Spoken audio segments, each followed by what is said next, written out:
Faster than a speeding bullet. More powerful than a locomotive. Able to leap tall buildings in a single bound. This amazing stranger from the planet Krypton. Do I say anything after that? Nope. Then you'd cut into the thing that you're going to do.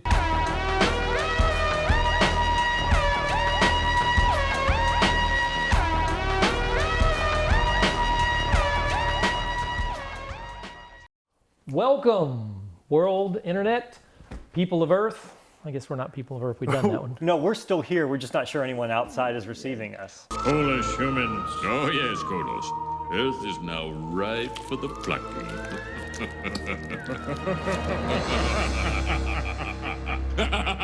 Welcome to our channel. If this is your first time, hopefully it's not your last time.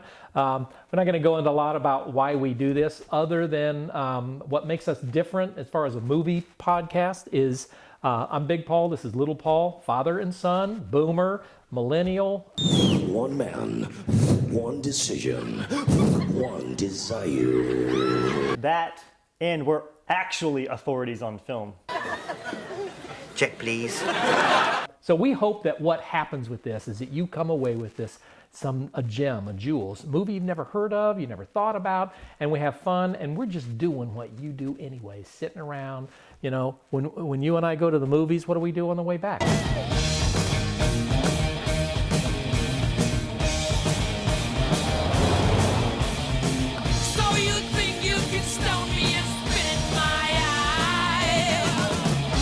Typically, what do you say as soon as we get in the car? You didn't like it, did you? Stop saying like that.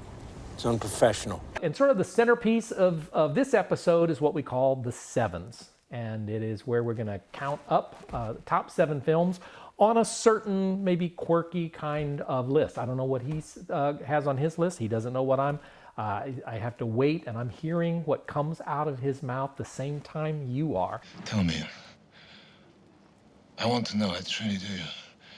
How do you live with yourself? And I'm just as embarrassed sometimes. That makes 2 of us. So what is our 7 today? Obviously, our 7 today, this is dressed. one. Yes, we're dressed to impress. We're dressed for the day, but I'm excited about this one.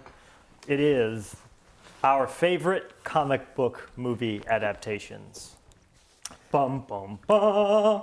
And I'm surprised that you are wearing a DC shirt, because that's part of our world differences, is that I grew up and I am a big DC fan, and he likes both, but you know, aren't you more of a Marvel fan?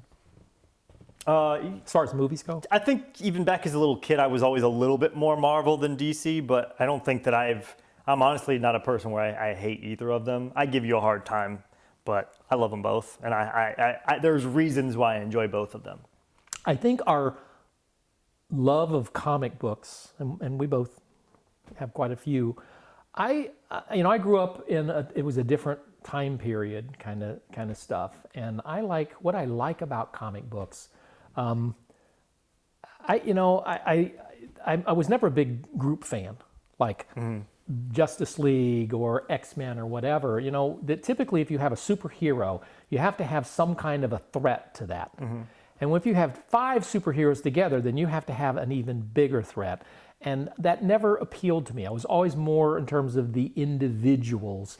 I always found Clark Kent to be more interesting than Superman. I was fascinated by, what is this person in working at the Daily Planet and trying to keep his secret identity. And so it was really about, when they say truth, justice, and the American way, that's kind of the way I think about comic books, is it's celebration of heroism.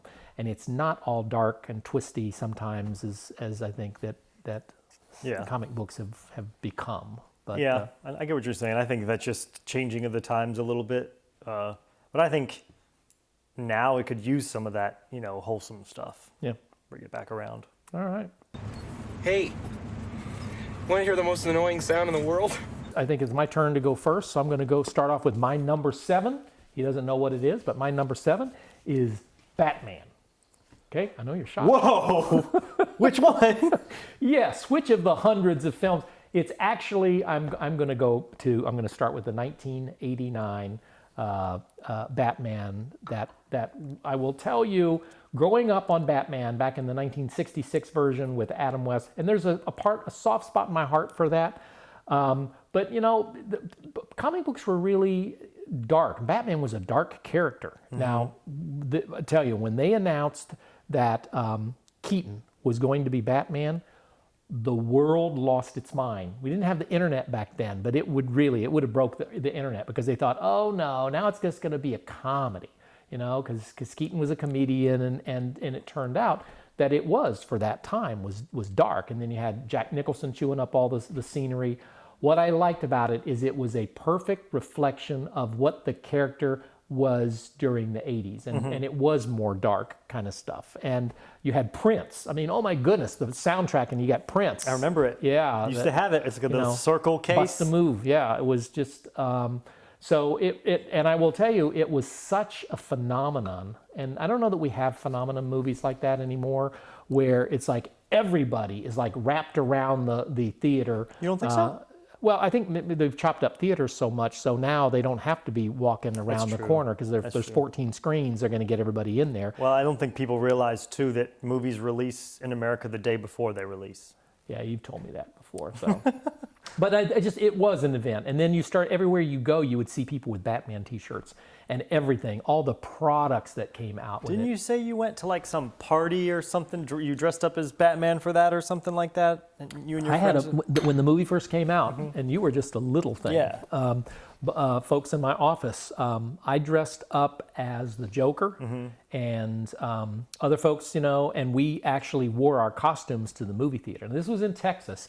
And I will remember, of course, you know, you go and these little kids looking at us walking in full costume. And I remember like this kid saying, "Mommy, look, you know, it's Robin, it's the Joker." And I remember her saying, "Just don't look at him." I mean, Just don't look at him, kind of stuff. Because it was sort of, Don't make eye contact with him. Yeah, Oh my God. it was. I don't know. I mean, I was a younger guy back then, but no, it was. No, but it was delightful. And does it hold up? I've seen online people say it holds up. It doesn't hold up. It has a soft spot in my heart. That's why it's number 7. Yeah, wonderful movie. It does hold up. It's not gonna. If you say that it doesn't hold up and you're a young person, then that's not what we mean when you say hold up. It means that those that experienced it when it came out or about the time, can we enjoy it the same as them? And I absolutely think that that's the truth. What's your number 7? My number 7, I found out today. I didn't realize it was a comic book movie, or I'd been touting it much, much longer. And maybe this goes back to me just being nostalgia. I saw this movie when I was in college and I just fell in love with it. But it is the 1981 sci-fi fantasy cartoon extravaganza, Heavy Metal. I say my demon, still heavy now! I love that movie, man. I bought it recently on a vacation and I haven't opened it yet. And I need to do that. But I love this movie. It's not your typical comic book movie. It's a cartoon. It's a anthology, so it's short stories. But it's also a product of its time in that it has most of the comedians of the world in that period of time do voiceovers in it, like Dan Aykroyd does it. It's just really, really cool stuff. It's a sci-fi, and it's based on this orb, which is like pure evil, and it's sort of, you follow this orb into different stories. But I would have thought it was more in the 70s. That's interesting. Yeah, well, 81, it does have it's this heavy metal, obviously they call it. I'm sure people that haven't seen it, that are my age or your age, are familiar with the magazine cover or have seen it before. So. Yeah. Huh. But yeah, good stuff. I'm surprised. Yeah. Good. It's got some horror vibes to it, some sci-fi vibes to it. Good stuff. I don't know that I ever saw it. Yeah. But you borrow it. I just found a recommendation. Number 6 for me, Guardians of the Galaxy. Love it. I thought it was unexpected, and it is a group. I didn't know anything about it, and I didn't really know the comic book. It's not one that I collected either present day or in the past. I don't think a lot of people really collected it. I love the whole 70s vibe. The music, the soundtrack is brilliant. The Groot character, the writing. I just think it was just Perfect one of storm. it was a perfect, you know, even if you don't like comic books or like comic book movies, you got to love Guardians of the Galaxy. And I think DC did the right thing in putting James Gunn in command of the sinking ship to write it. And I think that he can soften it a little bit. And I think that part of what makes that movie work is that it's got everything. There's heart, soul. You have a team, but the villain's not so like crazy OP that it's like terribly written. You likened it to me to Star Wars. Oh, that's disgusting. A similar experience in terms of how it made you feel. So Yeah. enjoy it. A good movie, great movie. Yeah. My number 6 is a recent movie, and this is a movie that I wanted to like so bad when it was originally released, and then they re-released it as like a reimagined sequel, but it's The Suicide Squad, the most recent iteration of it. How do you live with yourself? It's not easy. Talk about doing everything right that the first movie did wrong. I'll say this, I think whoever made that movie, they peeped into my brain and took a little, and then they made a movie that it was the perfect movie for me. How much of your brain did they take? Ooh, self-burn. Those are rare. A heck of a lot more than they wanted to. Yeah. Should have left you a little bit more. But I died in that movie laughing so hard. The mother scene in the end with Miss Polka Dot Man, and that's the premises which just makes this intriguing, is the Suicide Squad in general. And I love the stories because it's superheroes, but we always talk about, you know, the fun characters, the powerful characters, but these are like the worst superheroes, and it just makes it interesting. They're expendable. It's very much just like a very immature sort of fraternity idea, but it's just so funny. And You told me about, and I remember watching it. You were talking about the mom and the stars kind of stuff, and it was charming. I think you bought it for me. In fact. did. I did. And I've only seen it one time, so I need to go back and watch it again. Which means you probably don't like it. And again, I know that it's a little juvenile. I think it's the less I know going in, and then when you talk it up, because I do the same thing. I talk up something, and it's like, you know, does that mean you're like, I've been talking up Cinema Paradiso for 2 decades. That's exactly why I'm and never you gonna still watch it. haven't seen it. So Maybe I watched it, and this Yeah. whole time it's been a ruse. But that, I'm telling you, that's just an exquisite movie, and I love it so much. Good choice. And it's everything a comic book movie should be. It's fun, it's happy, it's sad, it's explosions, and death, and fun, and all sorts of good stuff. okay, Yeah. well, it's escapism. Yep. My more you number know. 5 is Kingsman: The Secret Service. Is that And- the first one? The first one. Yeah, I kind of everything. I typically they like Guardians. I didn't particularly care as much for the second one. We talked about that. I love the character. What's the guy's name at the end? Yondu. Yeah, I love his character, but Yeah. I didn't think it worked as much. It wasn't as it was.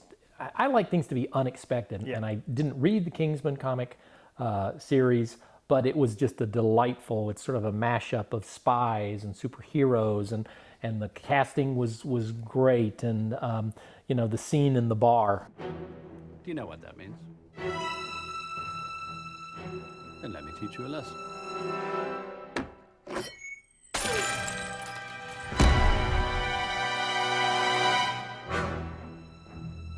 Are we going to stand around here all day, or are we going to fight?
it was a fun time, not know anything about it, and it just was really, really just a delightful movie. Yeah, I like the movie. I didn't see the most recent one, and I didn't particularly care for the second one all that much, but I really enjoyed the first one, and it wasn't on my list. I oversaw this one, unfortunately. I'm sorry. I apologize. It'll never happen again. Did your parents have any children that lived? Sir, yes, sir. I bet they regret that. You're so ugly you could be a modern art masterpiece. All right, me, mine. 5? 4, or yes, My number 5, because I 5. started first. This is another one, and recently I found out that the actor is trying to get it made to make another one, but it's Constantine with Keanu Reeves from 2005. I love that movie. It's absolutely one of my favorite comic book movies, and I forget about it sometimes. But it's just different, and I think part of that's why it just stands out so well because of the subject matter. It's a horror comic book. I almost had From Hell on here as well. That's another really good one. But yeah, Keanu Reeves says he's been trying to get a sequel made for a long time, and I'm hearing whispers that it may be coming true finally. Now I that he collected and have a really nice run of. Oh, I didn't know that. And it is brilliant writing. When I saw the movie, I was disappointed. And Okay. it's kind of like the same thing when you see if you read the book and then Yeah. you see a movie, those are two separate things. I mean, Stephen King will tell you that his books are not his movies and vice versa. I still enjoyed the comic book to this day better than that. I think it kind of missed the And mark. you talk about sequels and stuff, and I think that it makes your capacity to love something more, but it also makes your capacity to be critical of things much more as well. And so I think that there's some of that to look at as well. Because again, it's about expectation. We talk about that all the time. Expectations in that when you're expecting something, it's going to change your consumption of that. Yeah. Well, Keanu Reeves is on fire right now. He's amazing. Somebody put him out, please. You know, he's got a house around here. In this neighborhood? Not in this neighborhood, but about 45 minutes away. Really? I'm not going to say where because I don't want people to know where we're residing. Except when you put the screen up for the mailing address. Well, that's where our mailbox is. Okay, that's fine. Yeah, he's on fire, and I think he's in a different position as an artist than he was when that came out, and he might have a little bit more creative control over scripting, and so if they do another remake or whatever, I am there for that because I like what he's been doing. You're not going to like it though. You want to know why? Because of who's the whispers of the director and writer are. Did you see The Preacher? Pauly Shore? No, that'd be the only thing worse. Did you see The Preacher? No, I didn't. Seth Rogen. Oh, okay. I'm a big Preacher comic book fan. I didn't particularly enjoy the show that much though. So, but I like Seth Rogen, and I'll see it. Heck yeah, I'll see it. Keanu Reeves can do no wrong to me. Yep. John Wick versus Demons set me up. Sign me up. Okay. My number 4, Road to Perdition. Yep. That you ever was a see it? comic book movie, yeah. Mm-hmm. That was a movie that I actually didn't see when it came out. I just, for whatever reason, and then it was one where I just avoided it for so long until I finally saw it. I don't remember why. Oh, just think of the cast. I mean, you've got Tom Hanks, you got Paul Newman, Sam Mendes, which we've talked about Sam on a previous show, American Beauty director. It's 1930s father son. The mob. It's just a really Max Collin was the writer of the comic book, and Max Collin as a comic book writer, because he does so much more than just comic books. Mr. Collins, I love you, man. Just a lot of hard-boiled detective kind of stuff. Just really nice, and he captures the time period perfectly. The music, the score, have that. It's good stuff. You wouldn't know, and I think a lot of people with comic book movies, if somebody's wearing a cape, Yeah. typically you think that that's a comic book movie, but something like Men in Black, which was comic, but people don't think of that as being a comic book, or Road to Perdition or Kingsman. So this is Yeah, you get points for this one because it's not so obviously a comic book, but also that's a movie. Period movies are difficult to do and to be authentic, to really feel like you're there, and that's one of those ones where you don't feel like you're watching a movie when you're seeing the sceneries and the visuals, and I heavily enjoyed it. You liked it? Then you'd love Cinema Paradiso. Seriously. father-son kind of thing, father figure son going on. Okay, so what's your? All right, my number 4 is probably, since this movie came out in the theaters, this is the movie I've seen more than any other movie, and it's Thor Ragnarok. We saw it together. I love it. It's the perfect comic book movie to me. And I think part of it is because I had absolutely zero expectations. When I heard of the story and what it's about, I thought, here we go. Thor Dark World was Is that the one where terrible. Thor and Hulk are in the stadium and say, "Hey man, We know each other. He's a friend from work. He's a friend from work." I love it. It's so good. Again, it's talk about villains and you need these big overarching bad guys. I think the villain in it is kind of forgetful. Not really, I don't really care about that. But visually speaking, it is exactly, if you were to ask just a random person, okay, visualize a comic book movie. That's what you see. It's especially the ending scene on Asgard with Surtur and all that stuff. It just screams comic book frames. it's fun." But to me, part of it is I think because it's so difficult to do a Hulk and to do the Hulk justice. And Mark Ruffalo gave him sort of a humanity to even the CGI portion of it. But what they were able to do with him in creating basically this giant child, it is the most sincere depiction of an actual Hulk to what the comic book I think is trying to show. Thor's sad. Shut up. Thor's sad. Not sad, you idiot. I'm pissed off. Oh. Angry. I lost my father. I lost my hammer. Why? You're not even listening. Why, kid? Don't kick stuff. You're being a really bad friend. You bad friend. You know what we call you? No. We call you the stupid Avenger. You're tiny Avenger. What are you, crazy? Yes. You know what? Earth does hate you.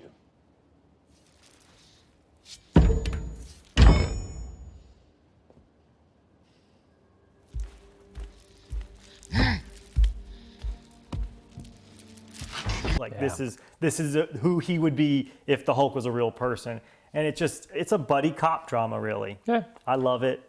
I was not a Marvel fan growing up, and if you look at, my favorite Marvel character is actually Daredevil was my favorite of all time. I never liked Thor, and when I would read the comic books, and this is back in the 60s, early 60s, but I love the Thor movie character. I just think and I agree with you about and just the actor and just the whole the element of humor. I love what they did with the with Hulk. I wasn't an Iron Man fan, but Robert Downey Jr. is very enamoring kind of stuff. I've never been a Spider-Man fan. I like Tom Holland though. I like the one where all of them were in it, kind of stuff. Was the No Way Home? Yeah, I thought that was good, but no, that's a good. I can get behind that. Yeah. That makes me want to go back and watch it again. And that's why we've talked about this before too. You know, you get home from work, you want to watch a movie. I don't always want to watch 12 Years as a Slave, something that's like, you got to really like the interest into it. Thor Ragnarok's perfect because I can step away for a minute and I can come back and I'm not going to lose anything. It's just a fun movie. Yep. And that's what I think you want from comic books most of the time is fun. Yep, I agree. All right, number 3 for me, 30 Days a Night. I knew you was going to be on there. I thought it'd be a little higher, but Yeah. I guess we're getting up there It now. is surprising. It's different, and just the setup of this. We always think Wonderful. vampires, and they can't come out, and it's like, okay, they're in their crypt, when their soil and the sun goes down. The thought of is just a brilliant setup. Is what happens if there is no sun? Yeah, the It is savior. Constant darkness, and I thought it was wonderful. I thought the actor who plays Josh Hartnett. he's good too, but the guy who's like the lead vampire, I believe that he is part of the Ford family. But we can edit. He's this in. out. He plays William Stryker in. some of the X-Men movies, not all of them. Yeah, I just think he was my favorite part in that. Just it was a different looking vampire and stuff.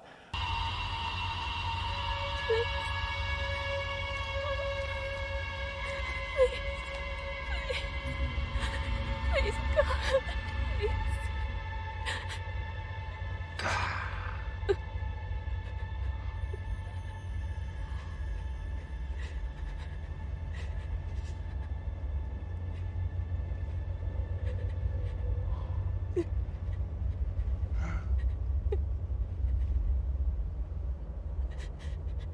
No, God.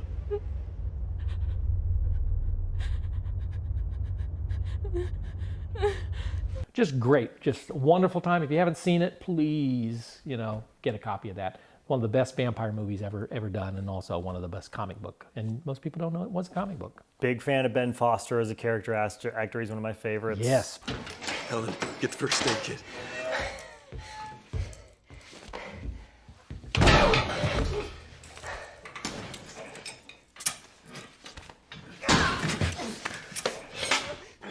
All right, time to talk. Who are you here with? Who are you here with? Who did that to Gus? I'm dead, man. Where are they? I don't talk to dead men. I don't talk to dead men!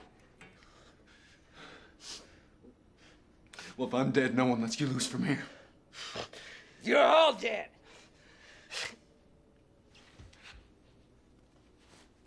Boy, he just He's scary inhabits dude. that role. Yes, that dude is creepy.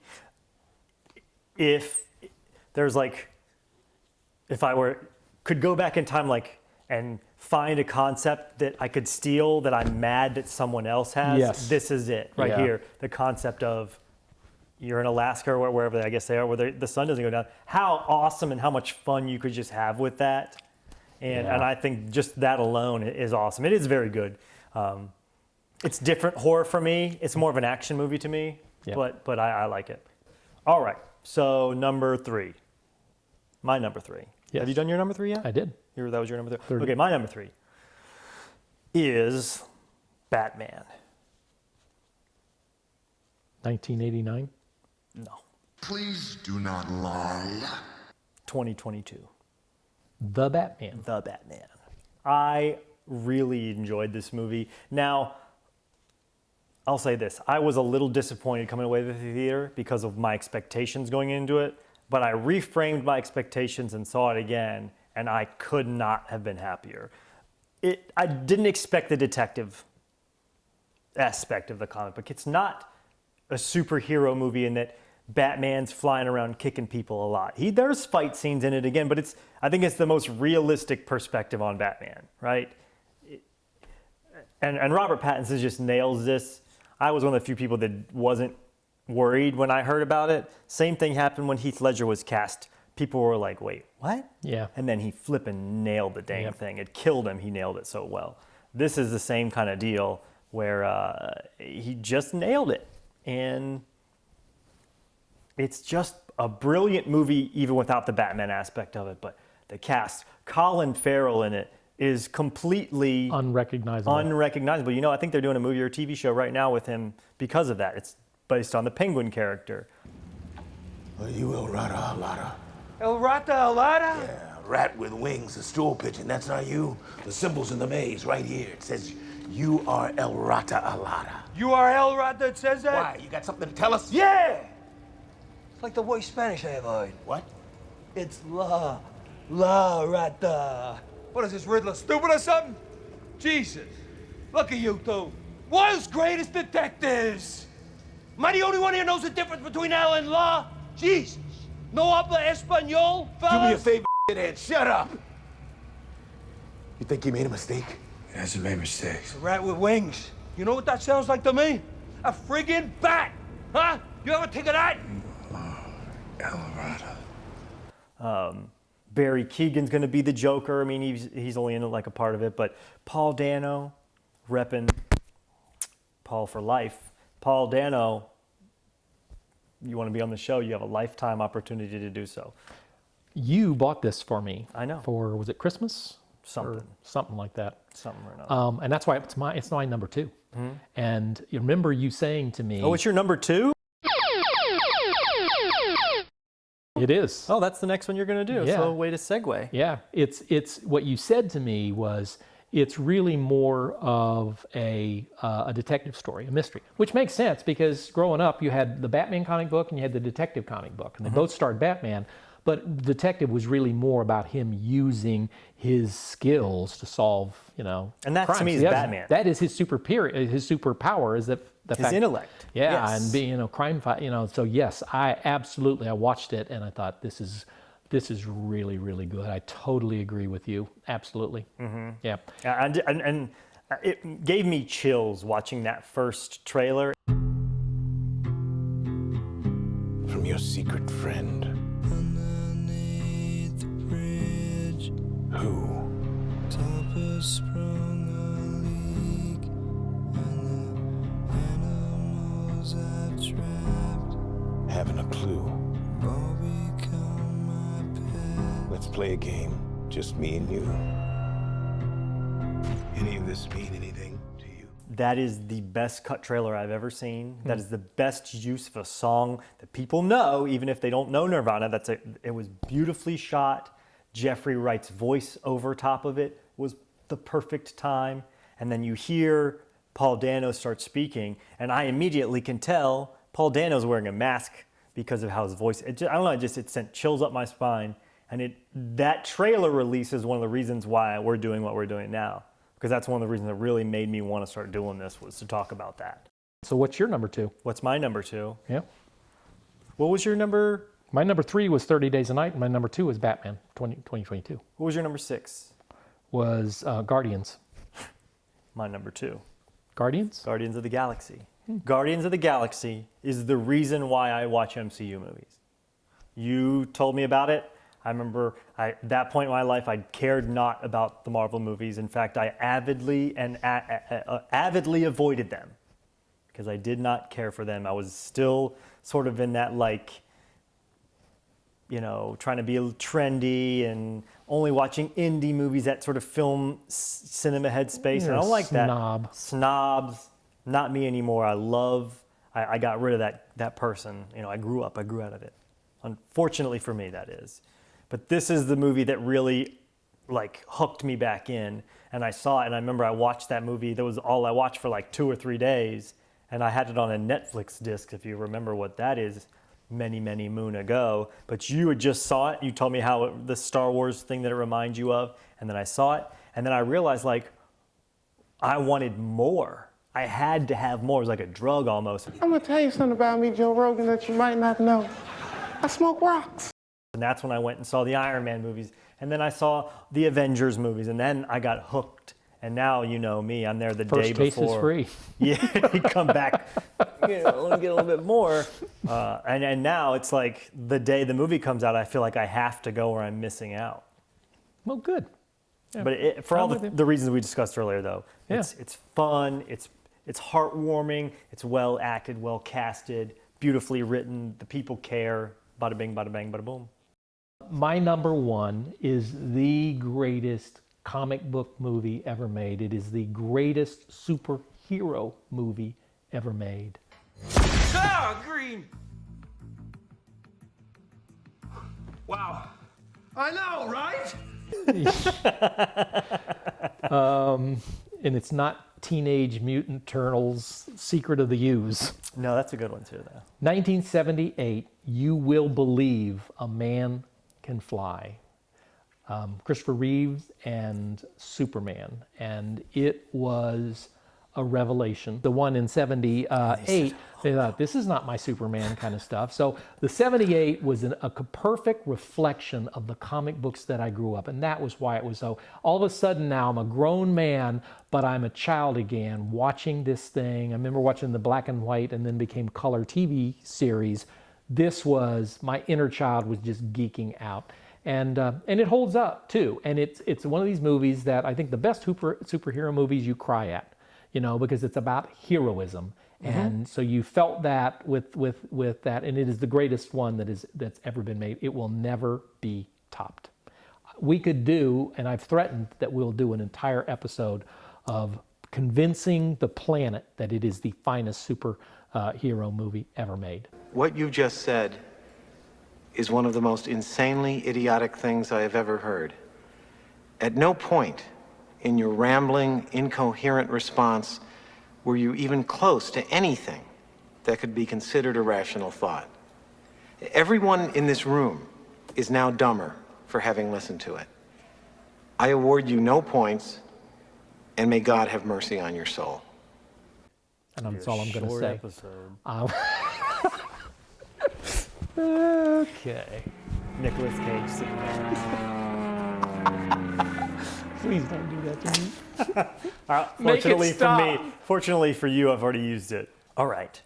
My number one. I'm upset. I'm either going to be asking for a blood test to determine you're my child, or there's still hope. Go ahead. Howard the Duck, no, just kidding. I have a bone to pick with you internet sites and your lists and stuff, okay? To you.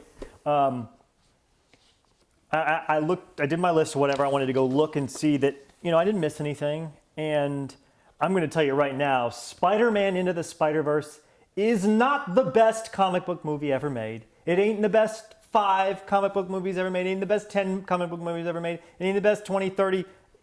You could throw it in the top 50 and I'm still going to argue with you. You were the chosen one! It was said that you would destroy the Sith, not join them!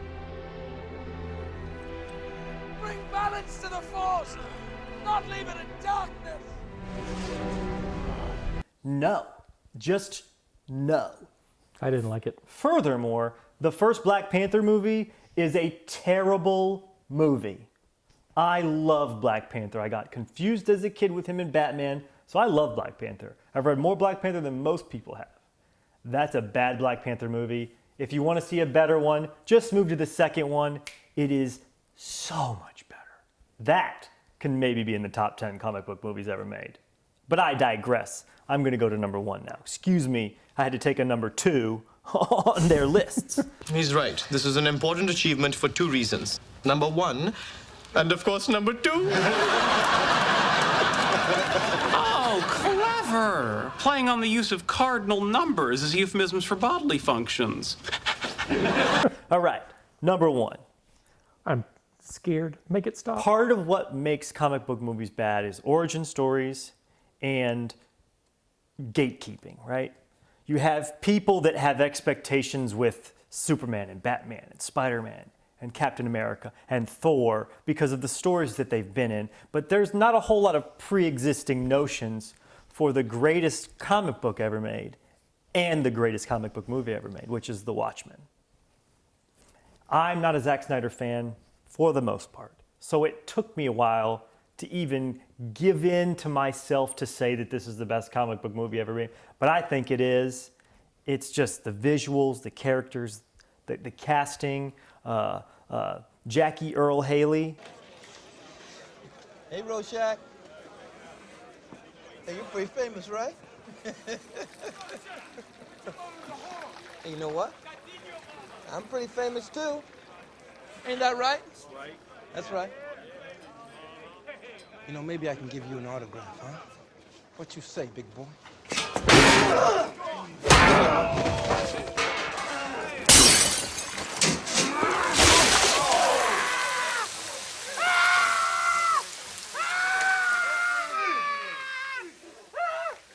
None of you seem to understand. I'm not locked in here with you. You're locked in here with me. Right here, I mean, just it from toes to teeth. That movie is a great movie. Excuse me? A baking powder? I am so proud of you.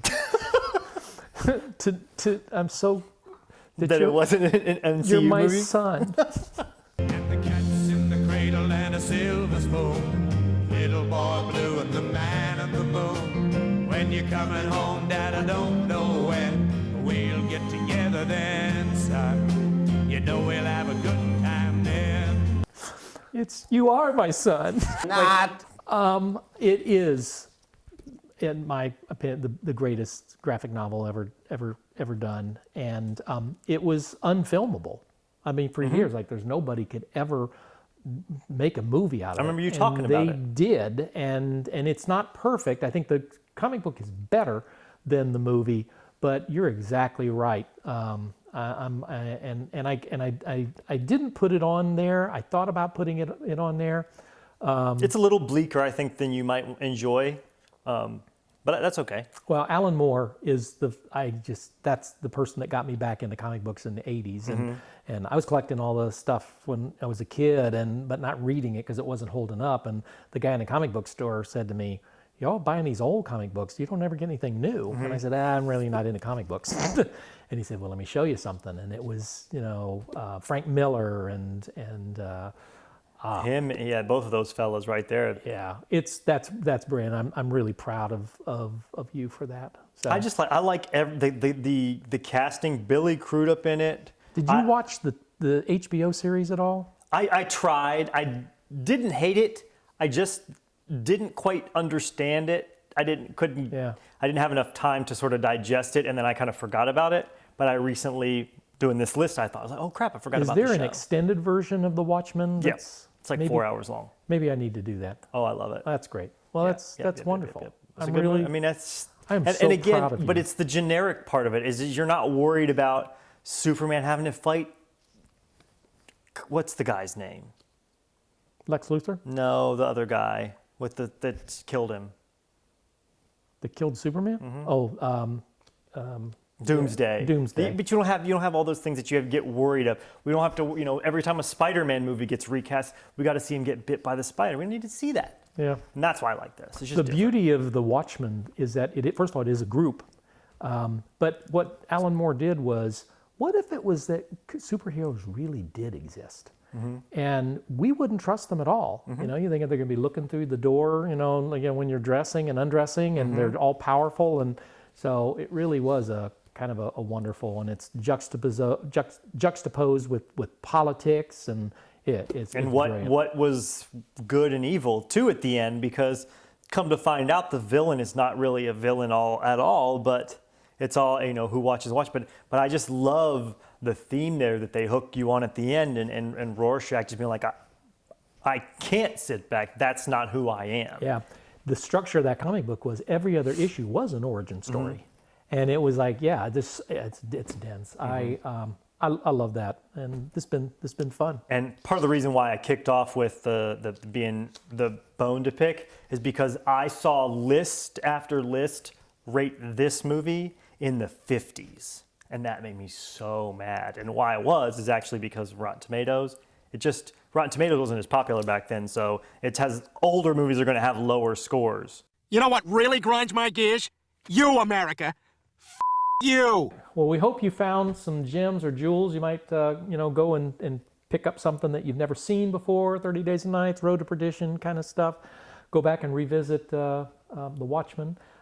It's been fun. We always say that we don't want this to be just us sitting here in our living room. And so we are inviting you through the power of the internet to be part of our program here. And it's real simple. We don't really want individuals. We really like this whole generational thing. So, find your son, your daughter, your mom, that kind of stuff, and then think about what you'd like to talk about and help us come up with those ideas. And if you do, then just simply write your name and your address, your contact information, and whatever your idea is that you'd like to talk about, if it's sevens or if it's just a theme in movies.